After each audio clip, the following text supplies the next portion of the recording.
All right, it is time now for us to take a look at some of our Alaska news for this Monday morning. It is January 16th, 2016, and of course that means that January is over half over. You know, if you are an Alaskan business, you know the importance of keeping your fuel dispensers working. Now, what is a fuel dispenser or a business?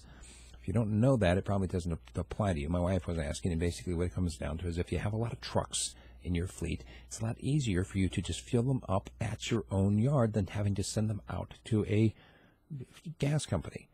It's a lot easier to have the gas delivered to you and then you pump it out at your yard than to have every single one of your trunks have to go to the gas station. And the rest of us appreciate that as well, not having to wait behind a whole bunch of trucks while we're waiting to get fueled up. Inland Petrol Service can help you out from keeping your fuel dispensers working, from piping to tanks, having to know how to fix the mechanisms in the dispenser when it's 40 below. You know, there's an awful lot that can go wrong during the winter time with fuel. Well, even in the summertime, of course, we're talking about debris and water removal. That's no fun. And that's why you should call Inland Petrol Service. They do everything. Fuel additives, tank monitor systems, line leak tests, third-party inspections. No job is too big or too small. In or out, they do it all. Give them a call at 907-451-1905. That's 907-451-1905. Or check out their website, inlandpetrolservice.com. From Bettles to McCarthy, Northway to Beaver Creek. There's no place too far. Inland Petrol Service knows Alaska. Now, today's news, we got quite a bit of it, so I'm going to try to blow through it. Remember, as always, you can always go to our website, radiofreespeech.com, and check out the list. I've got all of my resources, all my references right there. You can actually go to see the original source information in every single one of these stories. There was a Delta flight from Tokyo to Portland that had to make an emergency landing in Cold Bay. They haven't said why, only that it was a safe landing. Nobody was hurt. There was another fatal hit and run in Anchorage. The guy turned himself in a few hours later. And a lawsuit has been filed to halt the Anchorage spending cap initiative. They want to stop people even from getting signatures to put it up for a vote. They said it would take away the Anchorage Assembly's ability to make financial decisions.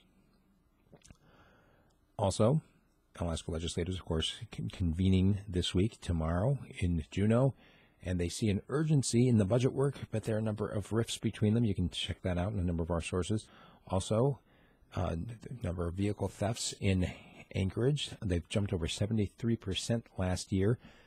In the interior, mail theft and fraud has been plaguing Fairbanks and other areas.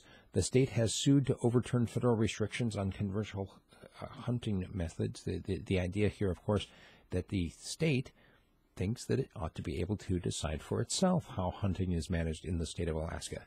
And the feds are now coming in and saying, no, you can't do that. There was another death in Anchorage. University police investigating. They found the body of a 25-year-old woman who was reported missing earlier in the week. She was actually found the very next day in a hotel parking lot in a car. Also, it looks like the UAA, that's the University of Alaska Anchorage faculty, has voted no confidence in the University of Alaska president. They believe that faculty morale is down, and they didn't feel like they were involved in his decisions to start cutting programs. With fresh snowfall, Anchorage Fire Department sent out a Nixle alert. That's that automatic alert that gets sent to your phone or your text or your email, depending on what you do. Sign up for this one. Warning people about the health risks of shoveling your own snow. I'll just let that one hang there for a moment. Also, a couple of small breaks given to some marijuana entrepreneurs in the Mat-Su area especially. A lot of folks are looking to Mat-Su as being a primary producer of cannabis, and there has been a move toward legalizing commercial hemp. It's one of the pre-filed bills that is coming before this current session. Also, the conflict of interest, corporate tax bills, some of the other stuff we're going to be keeping an eye on, of course, for you. Did you know that Alaska's population was up last year, even as people continued to move away? There was also an announcement from ConocoPhillips of new oil discovery. Could be thousands of jobs.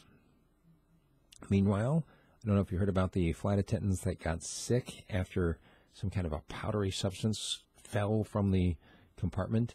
It turns out it was a de-icer and entered the air vents in the jet. It was only the flight attendants that were sick and none of the passengers. Also, lastly, an outbreak of HIV cases in a Bristol Bay village. They haven't identified that village. However, this report came out of KDLG in Dillingham, and they are keeping their eye on the cluster. Kind of weird how these things all come out. That's what we've got for our Alaska News. We'll continue to keep our eye on it. Remember, my commentary today focuses on the closing of the Ringling Brothers Circus. I have fond memories of Ringling Brothers, Barnum and Bailey, and the whole deal. The elephants. We'll talk about that in my commentary. Love to hear from you. Send me an email, steve@radiofreespeech.com. Hit me up on Patreon. And, of course, buy a subscription, radiofreespeech.com. Thank you very much. We'll talk to you soon.